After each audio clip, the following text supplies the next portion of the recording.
Okay, let's do this. This is iHearIC Radio episode 151. It is December 31st of 2025. That's right, it's the final day of the year. The year 2025 ends today. How do you feel about that? Yeah, 2025, good? Bad? Bad, right? I can't imagine anybody saying this was a good year, right? Unless you're like a monstrous piece of shit. I hesitated to swear, but why? Why? I swear all the time on this podcast feed. You can handle it. We're all adults here. If you're not an adult, shut this off. I might say a bad word again later. But yeah, it's New Year's Eve. Tomorrow is 2026. I need to fulfill my self-imposed obligation to release an episode of the music show this month, iHearIC Radio, which is a show about local music, mostly. Sometimes I branch out a little bit, but that's what it mostly is. It's been going since 2017. I used to do it live on the radio, and I liked it. And so once I couldn't do radio anymore, I moved it over here. It's a monthly feature on the Rock Hard Caucus feed. If it's your first time, thanks for tuning in. I often try to get other artists on here to do like interview shows and whatnot, but we're in between holidays right now. Well, I guess it is New Year's Eve, so we're not in between holidays, but you know what I mean. We're either like really busy, we're in a holiday funk. It's not a good time to try to, drag fun, light conversations out of people. So I figured let's do something a little bit more relaxing for this one. We'll end the year with like a kind of chill episode. Let me crack this open. I'm going to suck down a Sprite winter spiced cranberry, 0 sugar for this radio show today. It's got like a holiday theme, winter spiced cranberry. I kind of like it. Has this expired? This feels like it should have expired before Christmas. I can't find a date on it. That means it didn't expire. All right, winter spiced cranberry. It'll put me in the right mood for this late in the year winter episode. If you haven't gathered, I'm alone right now. It's just me. So what I did was I went through the Bandcamp Iowa City tag. When you release something on Bandcamp, the location is part of the genre tags. So you can find everything that's been released and labeled as an Iowa City release. I went through the past year and I selected something from every month of this year. So you're going to hear 12 tracks on today's episode. January, February, March, and so on. You know the names of the month. There's one of these where I kind of cheated, but I'll get to that. And I was choosing stuff that I mostly was not familiar with, stuff that I know hasn't been featured on the podcast, either on this show or as like a closing song on Rock Hard Caucus. Trying to broaden my knowledge of what's going on around here and maybe shine a light on some interesting stuff that's not getting a lot of attention. That's the purpose of today's episode. The playlist that I put together is about 46 minutes, so this might be a longer than usual episode. I'll try not to talk too much in between to not, drag the runtime out. But I got an album for every month, and I pretty much selected tracks from those albums at random. You're going to hear some artists that you probably already know, and you're going to hear some stuff that I'm certain you don't know. So to get us started with a January 2025 release, I've got Rug, the album Rug by the artist Tinning. This album was released on January 6th, 2025. That's one of our favorite dates now, right? It's a national holiday, January 6th. I don't really know who this is, Tinning. I don't know anything about this artist. It could very well be somebody I've met in real life, and I just don't know because it's a fairly anonymous Bandcamp page. It is, of course, tinning.bandcamp.com, Tinning, like, when you're soldering something, you tin the soldering iron, tinning. I'm going to play their track Coral off of the album Rug. It's track 8 from the album. Some genre tags they use on their: experimental, cut up noise, drone, harsh noise, and noise. So 3 of those had the word noise in them, so I think you know what to expect here. It's probably going to be noisy. I believe that in a previous episode of iHearIC Radio, I played a track from one of their older albums called Work is a Waste of Life. So you may remember that, and you may find this to be of a similar bent.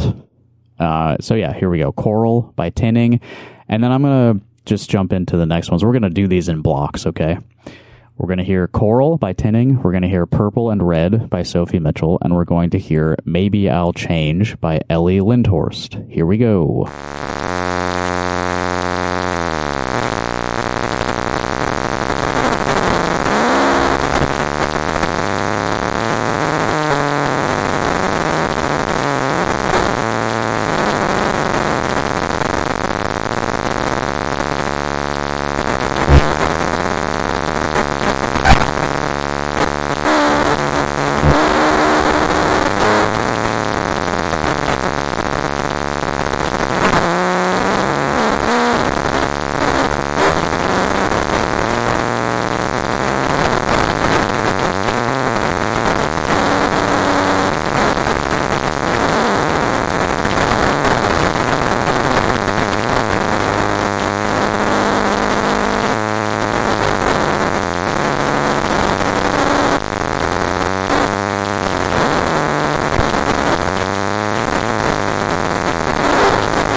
Beautiful. That was Maybe I'll Change by Ellie Lindhorst from her album Bats Aren't Bugs. And that has 3 exclamation points.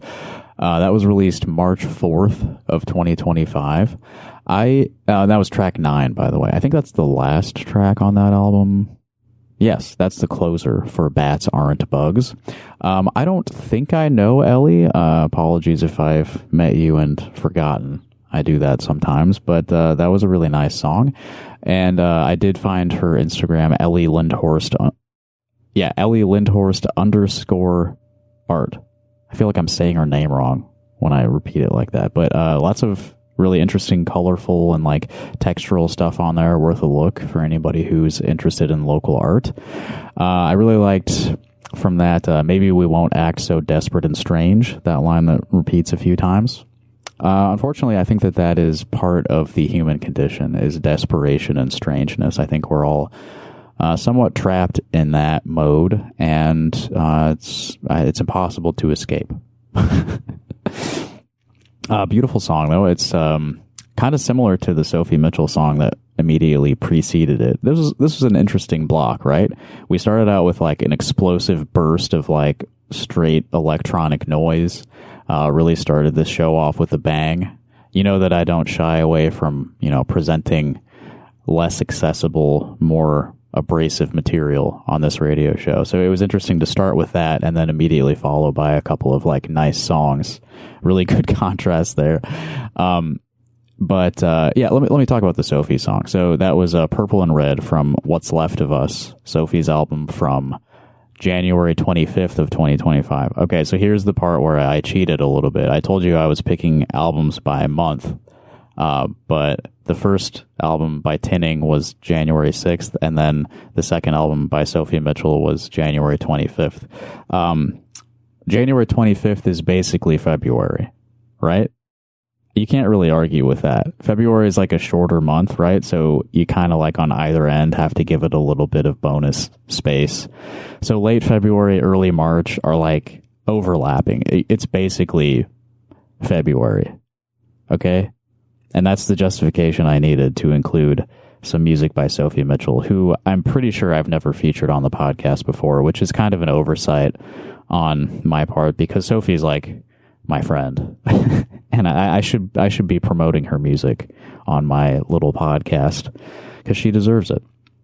She's in Chicago now, but while she was in Iowa City, she was writing a lot of, really nice music, playing a lot of great shows with her companions. And I liked when she was around. She's cool. I liked working with her. We were coworkers.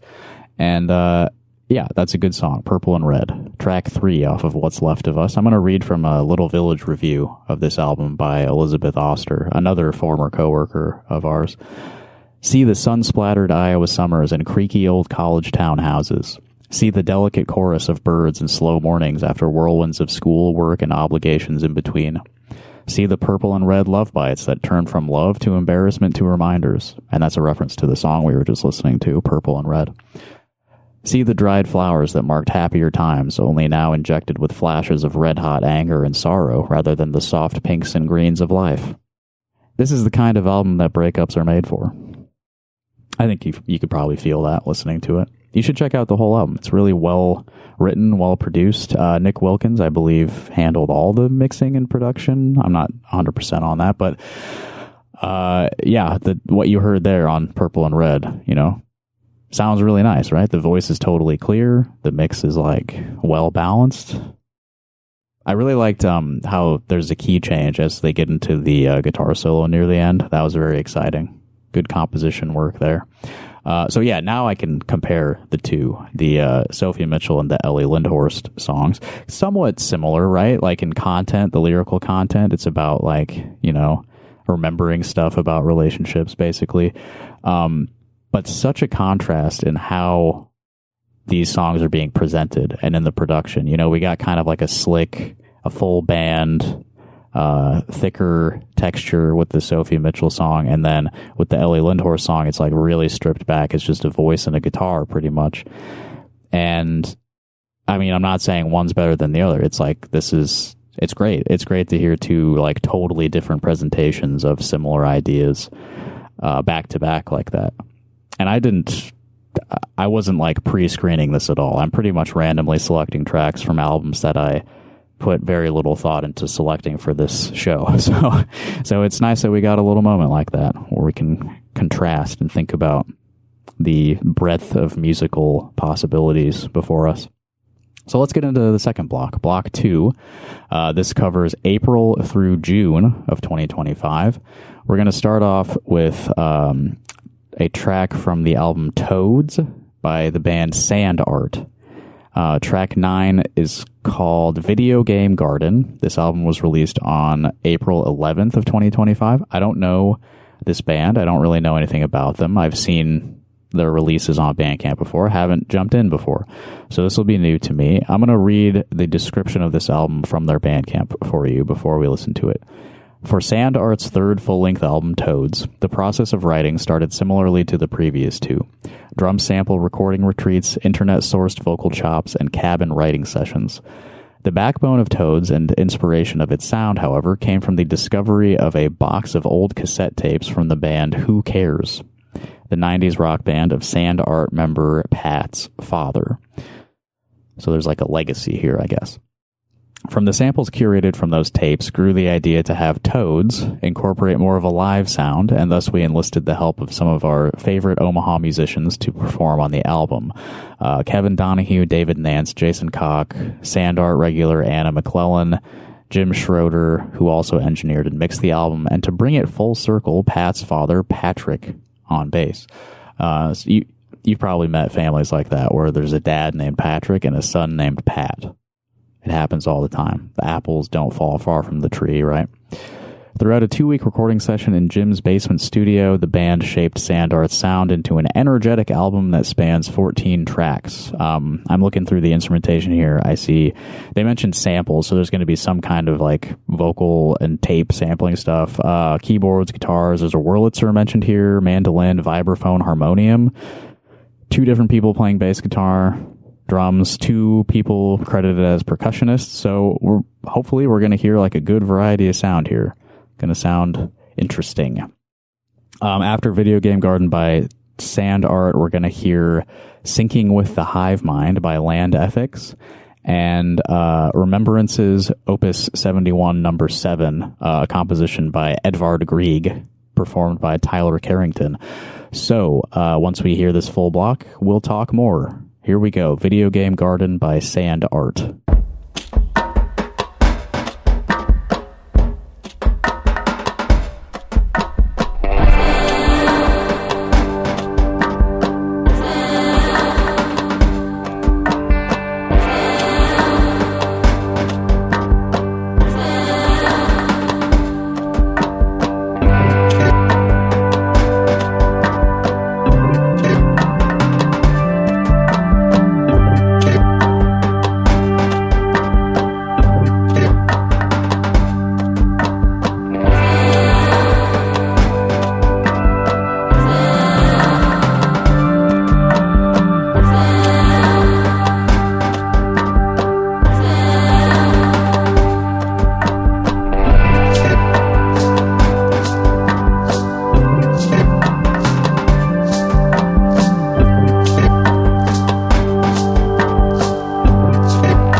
my God, what a block of music.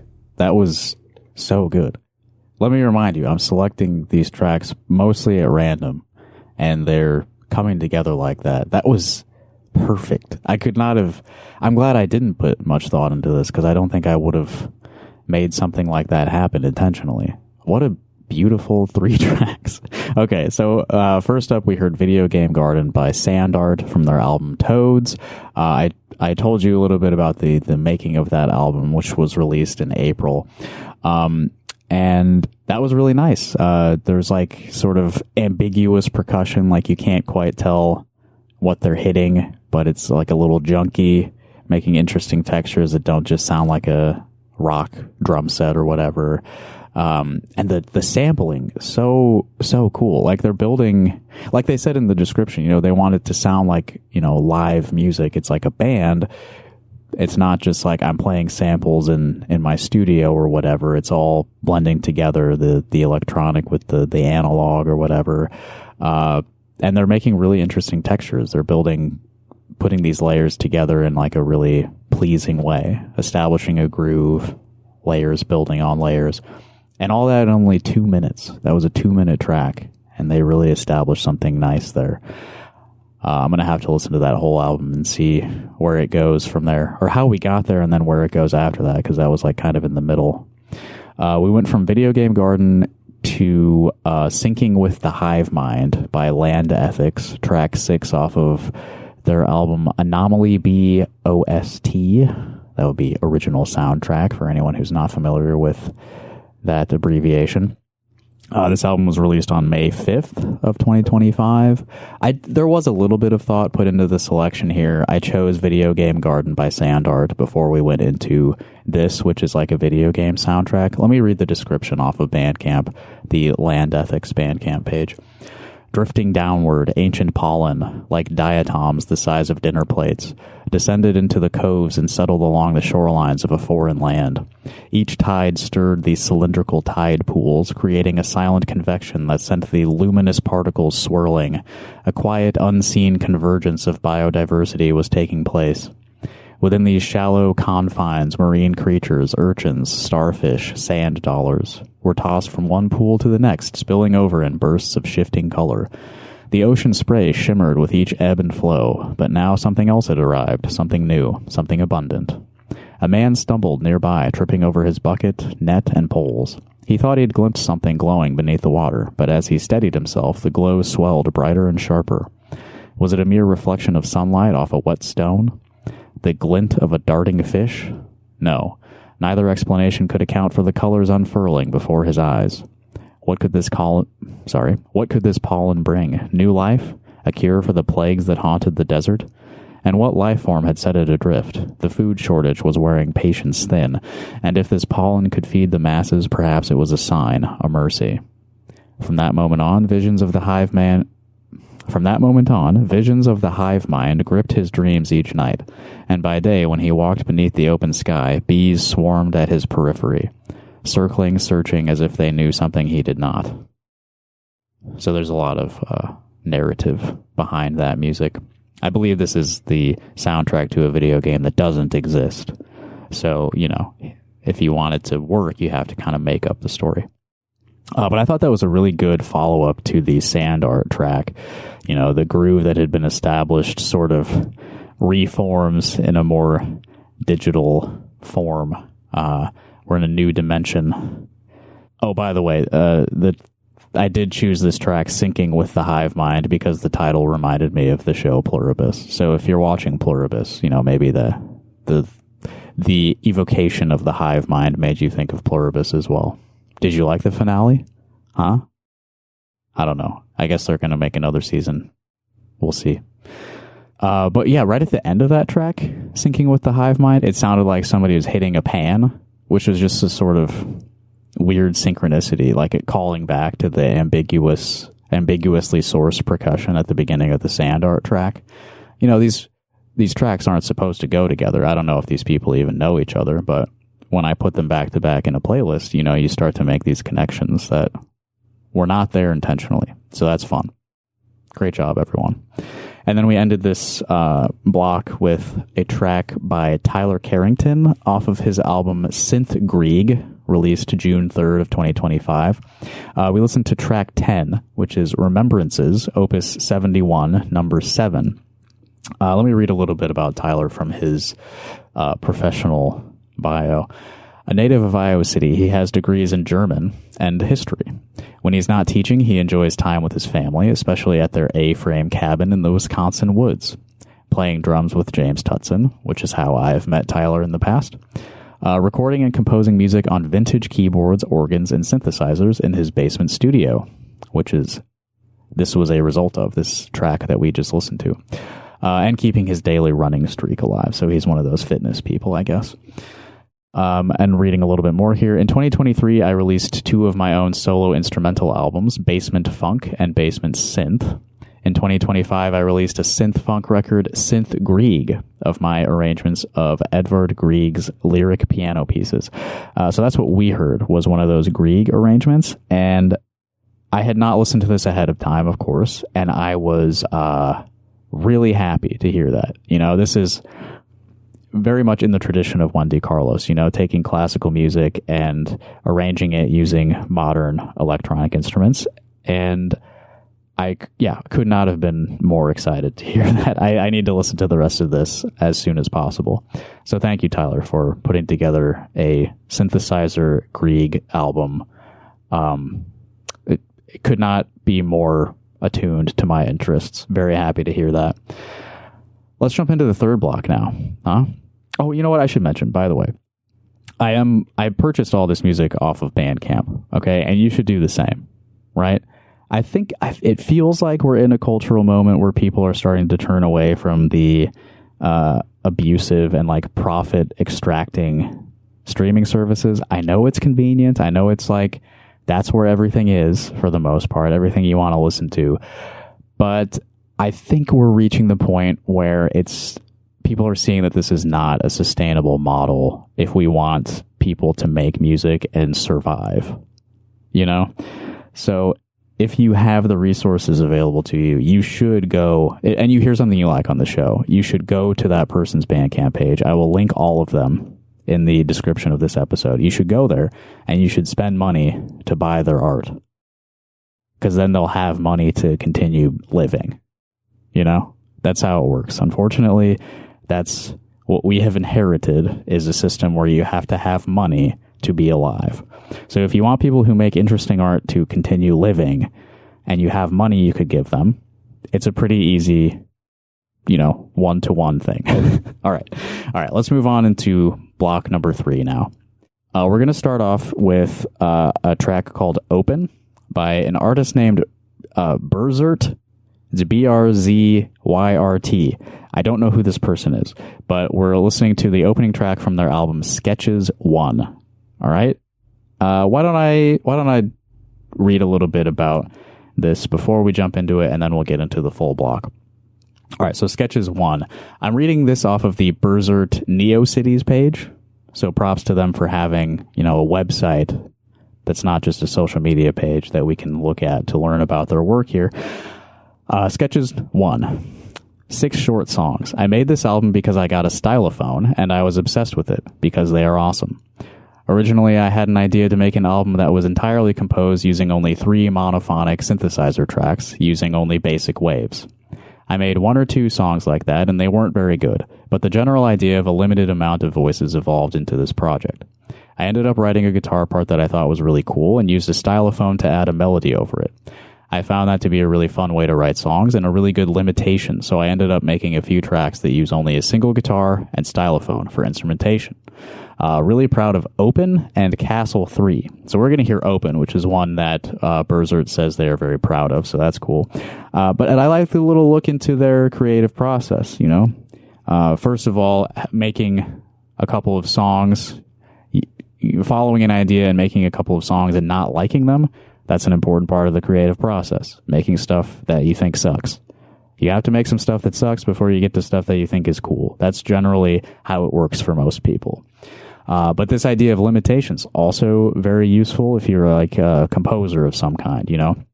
Because really, when you're thinking about like what kind of music can I make, the possibilities are extremely open, right? You can make anything using anything. So how do you get started? That can be very daunting. So limit yourself. It's a pretty good way to start. You know, I'm going to use this and see what I can make with them. That's how you do it. So Burzert's really on the right track here.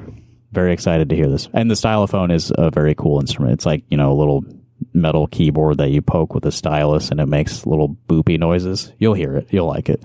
And then after we listen to the Burzert track, we're going to hear Sick by Chair Crusher and TROY by Clarence Johnson. Here we go. It's block number 3.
I reminisce for a spell.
Reminisce over you, for real.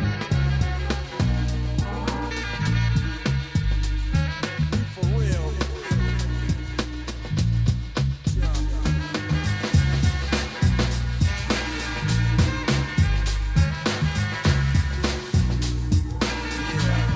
Come on.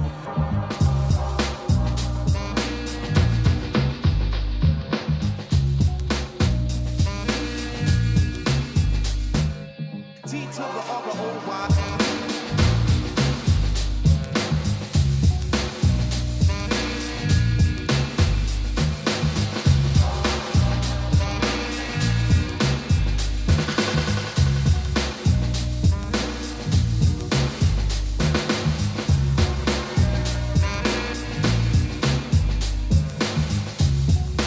Enough respect to when they reminisce over you. Listen. Just listen.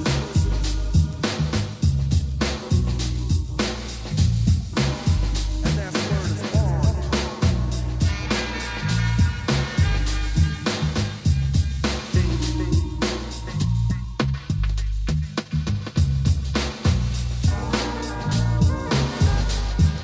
What's my brother? Trouble T. Roy. It's like that, y'all.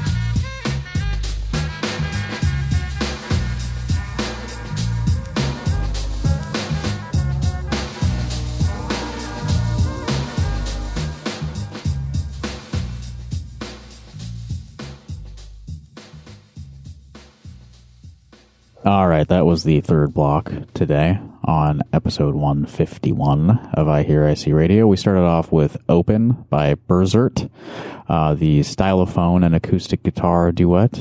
Really nice. I like the mix of like that antiquated electronic buzzing with the niceness of the acoustic guitar strumming and plucking. It's a nice meld. The chord progression was like kind of dramatic, emotional. And then the stylophone, which is a very kind of blunt instrument. It's just sort of like a, that kind of sound. But the way that the melody was constructed, it was like, the stylophone is almost becoming human. It almost has emotions that it can express. It's a really nice track. Nice and short, too. I'd like to check out the rest of that Sketches album by Burzard. That was nice to hear. After that, we got Sick by Chair Crusher, which is the 4th track off of his album Porque No, released August 27th of 2025. Porque No, for those of you who are familiar with the Spanish language, I believe translates to why not in English. Correct me if I'm wrong. Porque No? Why not? I think I'm right there. I chose the track Sick because that was one that I knew I could pronounce correctly. There's another track on this album called Blibdiberous, for example. You can hear the hesitation as I try to tell you that. So I chose Sick because I knew I could say the word sick. No problem. Let me read here from the Chair Crusher Bandcamp page for this album, Porque No. Porque No is an album that doesn't hold your hand, nor has Triplicate mainstay Chair Crusher. Triplicate is the record label that he released this under. Nor has Triplicate mainstay Chair Crusher rendered it musically impenetrable. Through a series of experimental compositions, Porque No baffles as often as it delights.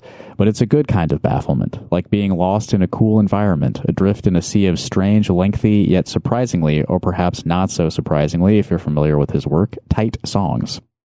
And then there's an excerpt from an interview here that I found revealing. George Ernst of Triplicate Records asked Kent is Chair Crusher's real name.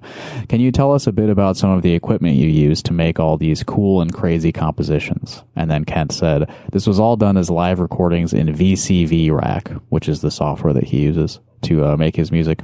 I'm embarrassed to admit how single-minded I've become, and when I start talking about Rack, people back away slowly. My work process is to build a patch with snapshots so I can change what's playing with a button press. Aside from that, it's channel mutes and live tweaking. I will record a complete new take rather than try and fix a mistake, because editing feels less like making music and more like actual work. And I thought that last part was an interesting glimpse into, again, how people make their music. And that, I feel, editing feels more like making work than it does, being creative and making music. I very much identify with that most of the time, I think. Sometimes I do have fun editing stuff, but most of the time, if I'm working on a project that requires me to spend a lot of time, like mixing and adjusting effects and trying to craft something more after the fact, like after it's been recorded, that definitely bogs me down. I'm definitely more of a hit record, play the thing, stop. Hopefully it's nearly in a releasable state at that point, and I don't have to do too much work. I guess I'm lazy in that way. But yeah, I liked that track. That was Sick.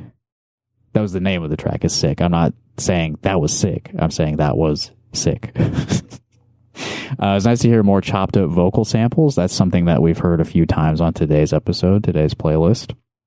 And the way that the album was described earlier, it's baffling and delightful, like being lost in a cool environment. I thought that was very apt. There's like a drum machine that keeps us locked in, establishes a tempo throughout the track, but the other instrumentation and the very brief blips of samples that we hear really go kind of all over the place. It's not unorganized, but it's unexpected. Sometimes you'll hear something that feels out of the blue, but it doesn't, I don't know, the track doesn't feel disjointed. It feels like it's constantly shifting and creating variety, and it's not letting me get bored, which can often happen with electronic music. If it's too repetitive, I tune out. But this one kept me paying attention because stuff was happening that I wasn't expecting. So yeah, good stuff from Chair Crusher as usual. After that, we got the track TROY from Clarence Johnson's Era Dubs, released September 9th of 2025. So I'm pretty ignorant of the golden era of hip hop, which I believe this is sort of a tribute to. TROY is a song called They Reminisce Over You, which is by Pete Rock and CL Smooth, inspired by the death of their close friend Troy Dixon, released in 1990. And it features, prominently, it features a sample from Today by Tom Scott and the California Dreamers. And so Clarence's mix here of TROY, it feels like kind of a deconstruction of that. The original by Pete Rock and CL Smooth, like that sample from Today is like taken on its own, presented as its own thing, and then like little bits of the rap are also like chopped up, given their own space. So yeah, I like how he deconstructed the song. He has an interesting way of like using reverb to create distance.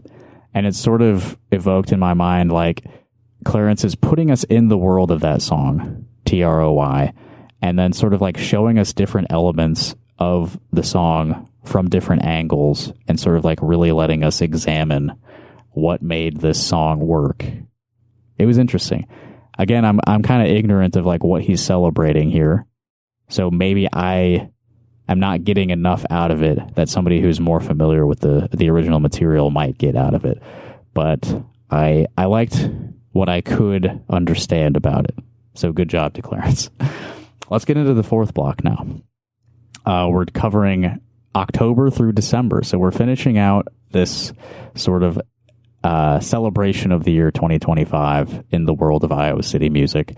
We're going to listen to a track by Zool first. This was released on Halloween of 2025. Zool 5. 5 as in V. Or V as in 5.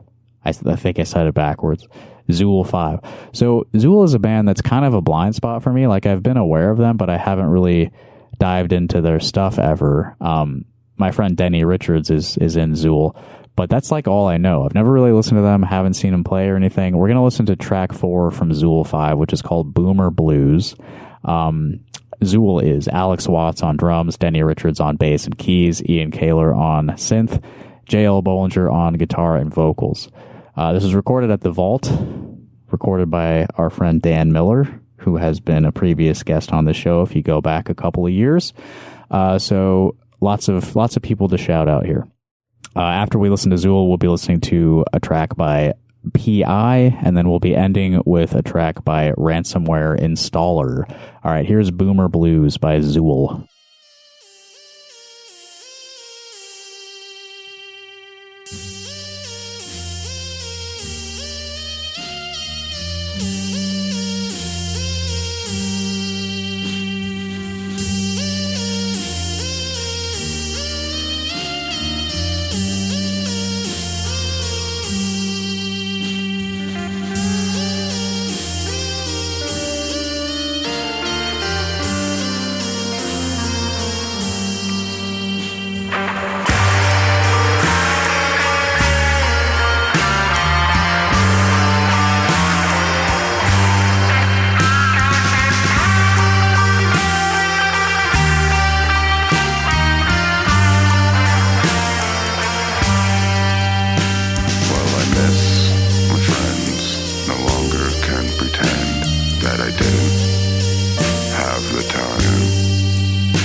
There we go. That was the fourth of 4 blocks today on the last day of 2025 on iHearIC Radio episode 151.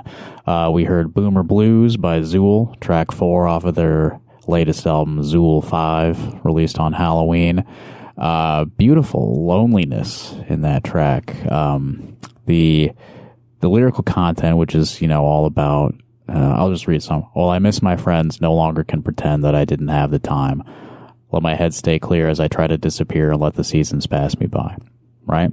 And those sad, relatable lyrics presented with like a semi-rhythmic, very low spoken voice. It's a perfect match. The content and the presentation. And I like that there's this synth melody that's like kind of sad, repeats over and over. We hear it many times. And then the guitar, when it comes in, is very open by comparison. It's expressing itself freely. Really nice. And there's like a lingering dark noise at the end of this track, which I really liked. And I assume that is something that like leads us into the next track. But having not listened to the entire album, I couldn't tell you that for sure. Next up, we heard Stop by P.I., which is track 2, the title track from their album Stop, which was released on November 30th. Reading from their Bandcamp page here, P.I. is highly unserious and fun jam music from Patrick Seaton and Ian Landoit. So P.I. being Patrick and Ian. The tags, genre tags on the page, they even include the tag comedy rock as a genre tag. So I was expecting like Tenacious D or something, it wasn't quite like that, but I guess it's not super far off. And I know these guys from their other band Spirit Awake, which is like kind of a more of a grungy type of band. Let me just read what I wrote here as I was listening to this. They keep saying stop, but nothing's stopping. It's fun to listen to them show off, because I was like almost entirely like guitar and bass soloing. It was exciting when the distortion kicked in on the guitar, and then you hear somebody say, stop that right now. So it was an escalation on multiple fronts. And then as the track ends, they do finally stop, of course, as they've been instructed to do many times. And so I guess, is this like, the song is about like defiance? You're being told to stop, you don't stop. But then eventually you have to stop, right? Because it's a physical limitation of the human body. You can't do one thing forever. You have to stop at some point. Maybe I'm thinking about it too hard. I don't know. Fun to listen to, though. And then we ended that block with a track from Ransomware Installer, who, if you don't know, this is Jackie from the local Screamo band, This World Is Not Kind. This is her solo work, Ransomware Installer, which is such a funny name. I love that as an artist name, Ransomware Installer. Just the other day, on the 26th of December, she released Cold/Sun Mix, which is like 4 different mashups. We listened to the last one on that collection, Crystal vs. I Am Gay, which is a mashup of Aphex Twin and Holland Boys. Let me read from the Ransomware Installer Bandcamp page. This will give you an idea of like what's going on there. Third stage cum frequencies. Free Wi-Fi transplants near me. We got what you need. Copyright 2000. Guaranteed fresh since March 2020. All right. You getting it? It makes sense to you now? So this song I Am Gay by Holland Boys, I guess that's like a meme thing. I really don't know anything about it, so that's passed me by. Maybe I'm too old, I don't know. But that was a nice chill mashup to end the block on. I kicked back, took a few sips from my Sprite winter spiced cranberry zero sugar, and it was pleasant. Some nice stuff from Ransomware Installer there. Really glad that I took the time to listen to that. And I'm glad that you've taken the time to listen to this podcast today on the last day of 2025. Let me plug a couple of things. Since time will continue marching on, I do want you to know about a couple of shows coming up. If you are listening to this in Iowa City, there's a show this Friday at AlleyCat on January 2nd. It's a food and winter clothing drive, so if you have stuff you can spare for people who need winter clothing, you should bring it along with you to AlleyCat on January 2nd. This is kind of an early show. The show is supposed to start at 6 p.m., so don't come too late. you'll hear the bands Ascended Master, Blaster. I'm reading these out of order by mistake. Blaster is the headliner because they're coming from out of town. Blaster, Ascended Master, which is a band that I play in. This is only the second time we've ever played live. Chunks, Recess, and Fall of Babylon. This Friday night at AlleyCat in Iowa City. And if you happen to be listening to this from Des Moines or the surrounding area, you have a similar event coming up on January 10th, next weekend, next Saturday, the 10th of January, at XBK. Des Moines Mutual Aid is putting on a fundraiser for heating implements for the Des Moines houseless community. So people who are having to live outside and in tents and stuff, getting them some propane tanks so they can stay warm. It's a need that needs to be filled. So if you can spare some money to help out with that, you should go to the show at XBK on the 10th. Boot Camp, Wanderers, Traffic Death, and Skinned Alive will be playing. So that'll be a good time. Thanks for listening. If you want to support the iHearIC project, there is a Patreon for that, patreon.com/iHearIC. For the past several years, it's been kind of a dumping ground for me. I've put a lot of recordings of live performances up there, just so there's something up there. And the money that comes in through there goes towards paying artists who appear on the show to be interviewed, paying them for their time, and for promoting shows, printing off flyers and stuff like that. So it's appreciated if you've ever contributed to that. If you go to iHearIC.com, you'll find a lot of old stuff, mostly like pre-COVID stuff from back when I was putting on live shows more frequently. But yeah, there's a long history here. You can get into it if you're interested. iHearIC.com. We're going to close out today's show with a track by myself and my friend Chris Emery. We have actually a New Year's Eve themed album that we released back in 2016, January 24th of 2016. New Year's Eve for Cats.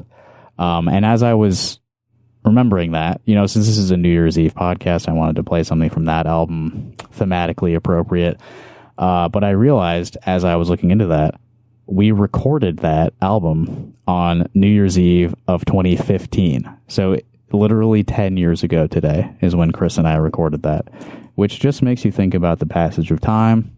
And if you think about it too much, you feel old and crazy. So we're going to close out with the last track on that album, which is called Stranded at the Moon Base, on which I am playing the Omnichord and Chris is playing the Casio-Tone MT68, two of my favorite instruments. Thanks for listening. See you next month. Bye.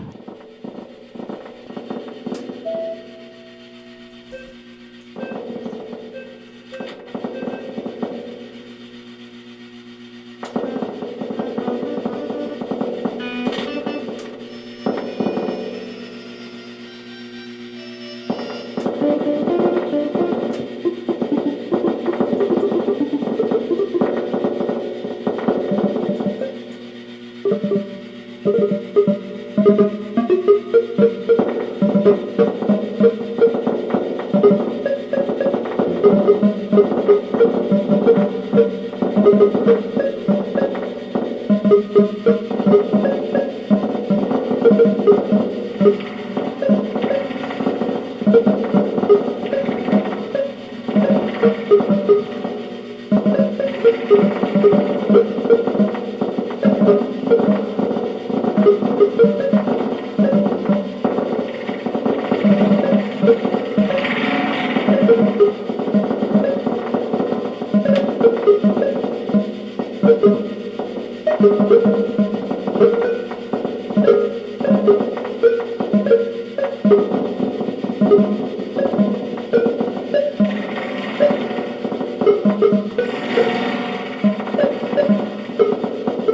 you.